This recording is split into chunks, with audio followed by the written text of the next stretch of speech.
नमस्कार दोस्तों, एक बार फिर से स्वागत है आपका मेरे यूट्यूब चैनल पर। तो दोस्तों, एक महिला काफ़ी परेशान रहती है, उसकी कई सारी परेशानियां होती हैं। अब वो एक पुजारी के संपर्क में आती है जो कि मंदिर में पूजा करा करता था।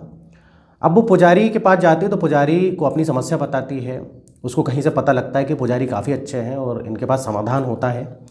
तो पुजारी बोलता है कि हाँ बिल्कुल, तुम्हारा जो समस्या है उसका समाधान हो जाएगा, लेकिन उसके बदले पुजारी जो है उसके साथ ऐसी पूजा करता है या फिर ऐसी डिमांड रखता है जो कि दोस्तों होश उड़ाने वाले होते हैं। तो ये पुजारी क्या करता है उस महिला के साथ, पूजा के बहाने वो भी ये बोलता है कि मैं पूजा करूंगा तो जिससे कि तुम्हारी समस्या हल हो जाएगी। लेकिन वो पूजा में क्या क्या करता है, ये बहुत ही दोस्तों जिसको भी बात पता लगी तो वो हैरान रह गया। तो क्या थी पूरी कहानी, हम इसको विस्तार से जान लेते हैं। लेकिन वीडियो में आगे बढ़ने से पहले आपसे रिक्वेस्ट है कि आप चैनल को सब्सक्राइब कर लें अगर आपने अभी तक नहीं किया है तो, क्योंकि उस टाइप से वीडियो बनाते रहता हूँ। और वीडियो को अभी कभी लाइक कर दें, नहीं तो आप बाद में लाइक करना भूल जाते हैं। तो दोस्तों, ये जो घटना है ये शुरू होती छत्तीसगढ़ से। छत्तीसगढ़ में जो है एक रायपुर शहर है, वहीं पर जो है पास ही में एक गोंडवारा नाम से गाँव होता है, वहाँ की कहानी है।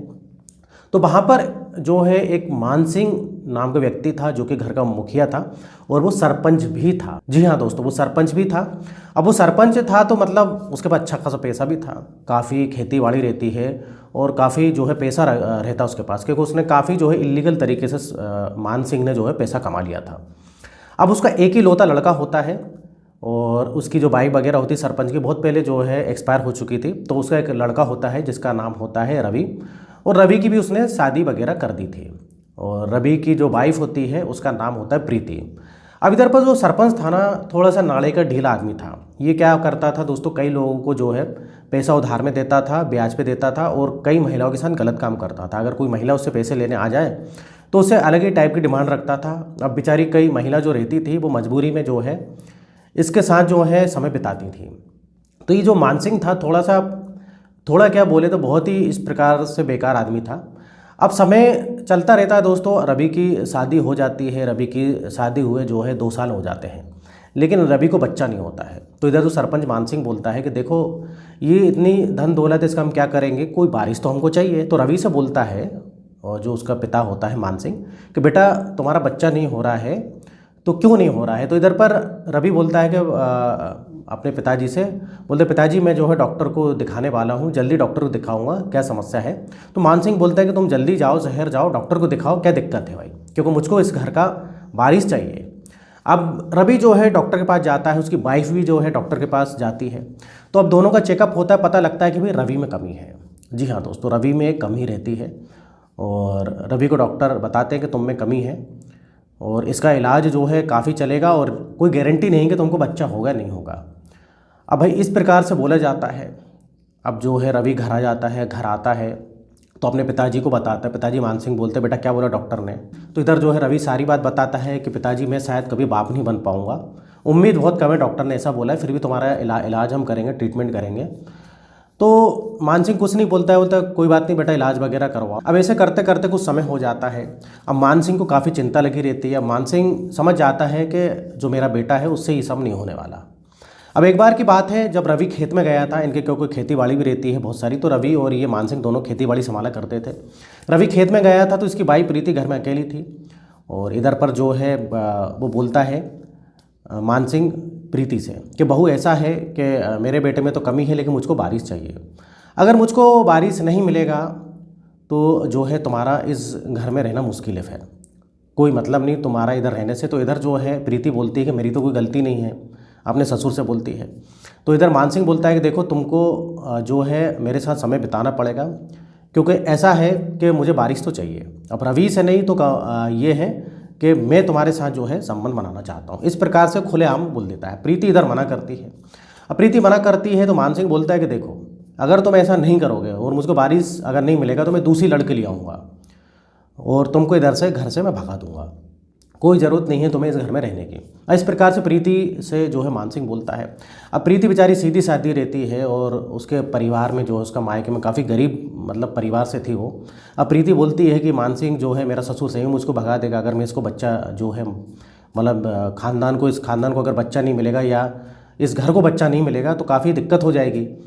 तो इधर पर क्या होता है कि प्रीति तैयार हो जाती है। अब प्रीति तैयार हो जाती, प्रीति उसके साथ संबंध बनाती है उसके ससुर के साथ। अब ससुर जो है कुछ शक्तिवर्धक गोलियां भी लाता है मेडिकल से, और वो खा के उसके साथ जब तक उसका मन संतुष्ट नहीं हो जाता है। अब ऐसा करते रहता, जब भी रवि घर में नहीं रहता था तो ये मान सिंह और प्रीति जो है भाई संबंध बनाया करते थे। प्रीति की मर्जी नहीं थी, लेकिन फिर भी इस प्रकार से होता है।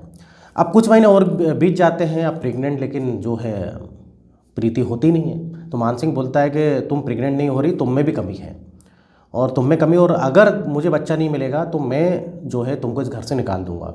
अब प्रीति घबरा जाती है, प्रीति करे तो क्या करे। उसने जो है भाई ससुर के साथ संबंध बना लिए बच्चे के लिए, अब क्या करें। अब एक बार की बात है, पड़ोस में एक महिला रहती थी जिसका नाम होता गरिमा। अब गरिमा से बात होती है। अब गरिमा जो है बोलती है कि गरिमा को सारी बात बताती है कि ऐसी सी बात है, मतलब वो ये वाली बात नहीं बताती ससुर वाली, लेकिन ये बताती कि मेरे पति में कमी है और काफ़ी दिक्कत है, नहीं तो मेरा ससुर निकाल देगा अगर इस घर को वारिस नहीं मिलेगा तो। अब गरिमा इधर बोलती कोई बात नहीं, मैं एक पुजारी को जानती हूँ और वो जो है इस समस्या का हल निकाल देंगे। वो पुजारी के पास जो भी गया है समस्या लेके, चाहे वो पैसा हो, संतान हो, सबका जो है उनके पास हल होता है। तो गरिमा ऐसा बोलती है तो प्रीति बोलती मुझको भी ले चल। तो प्रीति जो है अगले दिन, गरिमा बोलती है अगले दिन तुम जो है मेरे साथ चलना। अब भाई मंदिर में जाते हैं, मंदिर में उस पुजारी से मुलाकात होती है। उस पुजारी का नाम होता है आलोकनाथ। आलोकनाथ को सारी चीज़ें बताते हैं तो आलोकनाथ बोलता है बिल्कुल कोई दिक्कत नहीं, तुम्हारी समस्या का हल मिल जाएगा। मैं ऐसी पूजा करूँगा कि कुछ ही महीनों में तुम देखना प्रेग्नेंट हो जाओगी और इस घर को वारिस मिलेगा, वो भी लड़का मिलेगा, ऐसा भी नहीं लड़की लड़का मिलेगा। तो अब भाई इधर प्रीति काफ़ी खुश होती है। अब पुजारी बोलता है कि मैं तुम्हारे घर पे आऊँगा, घर पे कुछ जो है पूजा वगैरह करना पड़ेगी। तो इधर पर प्रीति बोलती ठीक है, तुम एक काम करना, कल दिन में आ जाना। दिन में जो है मेरे ससुर और मेरे पति दोनों खेत में जाते, मैं अकेली रहती हूँ। तो भाई ऐसे ही होता है। आलोकनाथ आता है, आलोकनाथ के साथ जो उसकी पड़ोस में एक गरिमा जो रहती थी, वो गरिमा भी उसके साथ आती है उस पुजारी के साथ। ये पूजा वगैरह करता है। पूजा के बाद बोलता है कि मुझको 3,000 रुपये दे दो। अब ये 3,000 रुपये भी दे देती है क्योंकि भाई पूजा का तो पैसा लगेगा, तो आलोकनाथ इससे पैसे वगैरह लेता है। अब इस प्रकार से पैसे लेता है और ये जो है कई दिनों तक दोस्तों चलता रहता है, उससे पैसा लेता रहता है, लूटता रहता है। अब इधर जो है प्रीति बोलती है कि भाई उस पुजारी के पास जाती है आलोकनाथ के पास, और ये साथ में अपनी पड़ोसन गरिमा को भी ले जाती है कि पंडित जी कब मैं प्रेग्नेंट होंगी, ये तो काफ़ी समय हो गया है, मैं आपको पैसे भी देती हूँ, घर में आप पूजा भी करते हो। तो ये जो बोलता है कि देखो इसके साथ साथ जो है तुम्हारा शुद्धिकरण भी करना पड़ेगा, इससे लाभ नहीं मिल रहा है, अब आखिरी उपाय है शुद्धिकरण करना पड़ेगा तुम्हारा। अब जो है प्रीति बोलती है कि कौन सा किस टाइप से शुद्धिकरण करना है। अभी आलोकनाथ बोलता है कि उसके लिए जो है मुझको रात में आना पड़ेगा, रात में आऊँगा और ये पूजा जो है रात में ही होती है, और रात में जो है जो मैं सामान बोलूँगा वो लेके आना है। तो बहुत सारा जो है ये सामान बता देता है उसको कि ये सामान लाना पड़ेगा, और कई सारे नींबू भी मंगाता है ये। तो अब जो है प्रीति बोलती है कि रात में तो लेकिन मेरे पति और ससुर रहते हैं, उनके होते हुए तुम कैसे आ सकते हो। अब आलोकनाथ बोलता है कोई दिक्कत नहीं है, मैं तुमको कुछ ऐसी दवाई दूंगा जो कि खाने में लाते ना उनको अच्छी गहरी नींद आ जाएगी, और कुछ ही देर की बात है और ये पूजा जो है आखिरी रहेगी, इसके बाद तुमको ज़रूर लाभ मिलेगा। तो अब भाई प्रीति इसके लिए भी मान जाती है, और गरिमा भी बोलती है उसकी जो पड़ोसन होती है कि एक बार ये और आजमा के देख लो, इसमें तुम्हें ज़रूर फ़ायदा मिलेगा। तो इधर प्रीति बेचारी क्या करती, प्रीति तो जो है सब कुछ करने के लिए तैयार थी, वो तो एक प्रकार से अंधविश्वास में फंस गई थी, ऐसा या बोल सकते हैं हम। तो प्रीति सब सामान ले आती है, नींबू वगैरह जो भी है सब ला के छुपा के रख देती है, और उस आलोकनाथ ने जो पुड़िया दी थी, पुड़िया में पाउडर था, वो रात में जो है खाने में मिला देती है। अब खाने में जब मिलाती है तो उसके बाद जो है उन दोनों की इतनी नींद आती है तो एक प्रकार से जो है बेहोश टाइप के हो जाते हैं।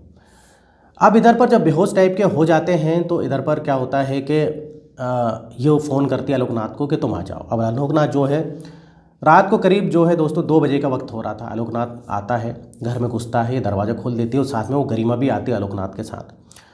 अब ये जो है कुछ पूजा करता है अंदर कमरे में ले जाके, और उसको बोलता है कि अब तुम जो है ये प्रसाद ले लो। वो प्रसाद ले लो, और प्रसाद लेने के बाद जो है तुमको जो है हाथ जोड़कर कुछ मंत्र जो है पढ़ना है, जो मैं बताऊंगा। तो ऐसे ही होता है। लेकिन इधर पर क्या होता है कि दोस्तों जब वो प्रसाद देता, प्रसाद खाने के बाद प्रीति कुछ बेहोश टाइप की हो जाती है, मतलब उसको बहुत नींद आने लगती है, तो उधर ही वो लेट जाती है। अब लेटने के बाद ये आलोकनाथ जो है अपना खेल जो है चालू करता है। सबसे पहले जो है उसके शरीर में जो है पूरा नींबू लगाता है।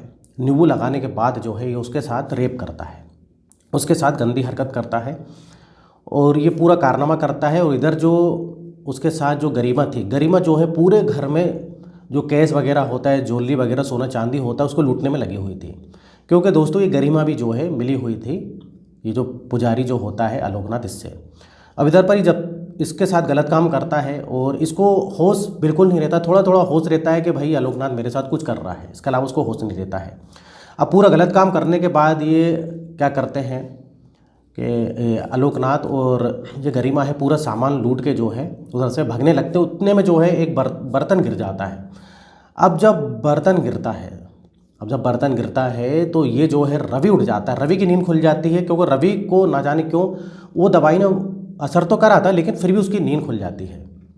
अब वो जैसे देखता है, वो उसको लगता है कोई चोर है और वो देखता है कि कुछ लोग घर में घुसे हुए हैं, वो चिल्लाता है चोर चोर। अब इतने में क्या होता है, इतने में धारदार हथियार इसके पास रहता है आलोकनाथ के पास। अब ये क्या करता है आलोकनाथ, उसके गले में वार कर देता है। जब गले में वार करता है तो वहीं जो है रवि ढेर हो जाता है, वहीं गिर जाता है। अब गिर जाता है, उसके बाद ही भाग जाते हैं दोनों, गरिमा और आलोकनाथ। अब दोस्तों कुछ ही देर की बात है, इधर जो प्रीति होती है उसको भी होश आ जाता है, इसके ससुर मानसी को भी होश आ जाता है और ये देख के सब हैरान रह जाते हैं कि भाई रवि की ये हालत है। तो इधर जो है सारी चीज़ें जो है प्रीति को समझ में आ जाती है। प्रीति सारी चीज़ें अपने ससुर को बता देती है क्योंकि उसके पास कुछ उपाय नहीं था और उसके पति को मार दिया था आलोकनाथ ने। वो समझ जाती है कि मेरे साथ धोखा हुआ है और ये पूरा सामान लूट के, सब देखते हैं कि भाई सामान लूट गया है। इधर फिर क्या होता है दोस्तों, पुलिस को बुलाया जाता है और सारी चीज़ें बताई जाती है। प्रीति सारी बातें बताती है क्या क्या बात थी और क्यों जो है वो इस आलोकनाथ से मिली।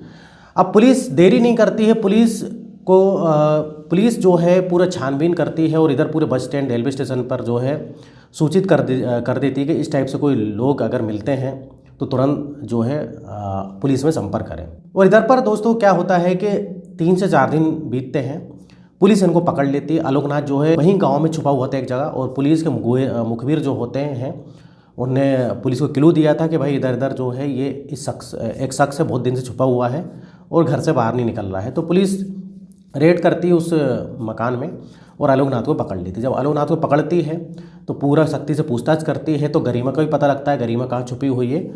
और ये दोनों जो है दोस्तों, गरिमा और आलोकनाथ लूटा करते थे। पता पुलिस को ये बताते हैं कि हम लोग पहले भी कारनामे कर चुके कई जगह और इस प्रकार से हम लोग लूटते हैं, रेप लूटना ये सब करना, मारना इनके लिए आम बात थी। और इसका कोई आलोकनाथ नाम भी नहीं होता है, फर्जी नाम रखता है और कई जगह इस पर केस भी थे। तो ये पता लगता है, पुलिस फ़िलहाल दोनों को जो है हवालात में डाल देती है और प्रीति का जो बयान लेती, प्रीति सारी सच्चाई बताती है कि मेरे साथ क्या क्या हुआ और वो अपने ससुर के बारे में बताती है पुलिस को। तो इधर जो है मान सिंह के खिलाफ भी जो है पुलिस मामला दर्ज करती है क्योंकि उसने भी गलत किया, इस प्रकार से ज़बरदस्ती जो है डरा धमकाकर जो है प्रीति के साथ, अपनी बहू के साथ ऐसा किया। तो इस प्रकार से दोस्तों ये घटना थी और इस प्रकार से होता है अंधविश्वास के चक्कर में। इधर गलती प्रीति की थी, प्रीति को अंधविश्वास के चक्कर में नहीं पड़ना था, चाहे कुछ भी हो जाता, लेकिन इस प्रकार से नहीं करना था। और जो मान सिंह ने जो उसके साथ किया वो भी गलत किया, तो उसका विरोध करना था, उसको अपने पति को बताना था, लेकिन उसने एक और गलती कर दी, इधर अपने पति को, रवि को नहीं बताया कि उसके पिताजी या उसके ससुर क्या उसके साथ कर रहे हैं। तो ये थी दोस्तों आज की घटना और इधर वीडियो खत्म होता है और इस टाइप से मैं वीडियो बनाते रहता हूँ। अगर आपने अभी तक चैनल को सब्सक्राइब नहीं किया है तो चैनल को सब्सक्राइब करें, वीडियो को लाइक करें और यहाँ तक वीडियो देखने के लिए, बने रहने के लिए आपका बहुत बहुत धन्यवाद।